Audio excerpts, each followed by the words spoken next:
বিনা ট্যাক্সের গাড়ি, স্বল্প মূল্যের ফ্ল্যাট নেবেন না জামায়াতের এমপিরা, জানিয়েছেন দলের আমির ডাক্তার শফিকুর রহমান। হবিগঞ্জ জেলা শহরের ঐতিহাসিক নিউফিল্ড মাঠে নির্বাচনী জনসভায় একথা জানান তিনি। বলেন, জামায়াত ক্ষমতায় আসলে নির্বাচিত জনপ্রতিনিধি সহ তাদের পরিবারের আয় ব্যয়ের হিসেব প্রকাশ করা হবে।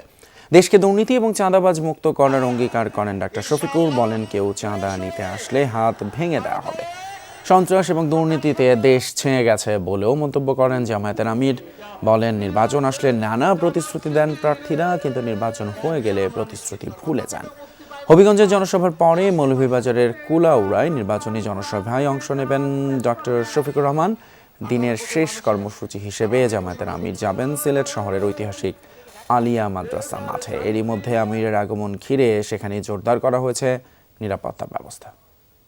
সবাইকে বহু সুযোগ দিয়েছেন, দফায় দফায় আপনারা জানার পরীক্ষা নেওয়ার সুযোগ পেয়েছেন। একবার আমাদেরকে পরীক্ষা করুন, আমরা আপনাদের আমানতের পাহারাদার হব, চৌকিদার হব, সম্পদ ইজ্জত জীবনের পাহারাদার হব, এ দেশের মালিক হব না, ইনশাল্লাহ আমরা সেবক হব। আপনারা যদি এই আমানত আমাদেরকে দিয়ে উপহার দিয়ে সাহায্য করেন, আমরা ইনশাল্লাহ আপনাদের আস্থার প্রতিদান দেওয়ার জন্য আমরা অঙ্গীকারবদ্ধ।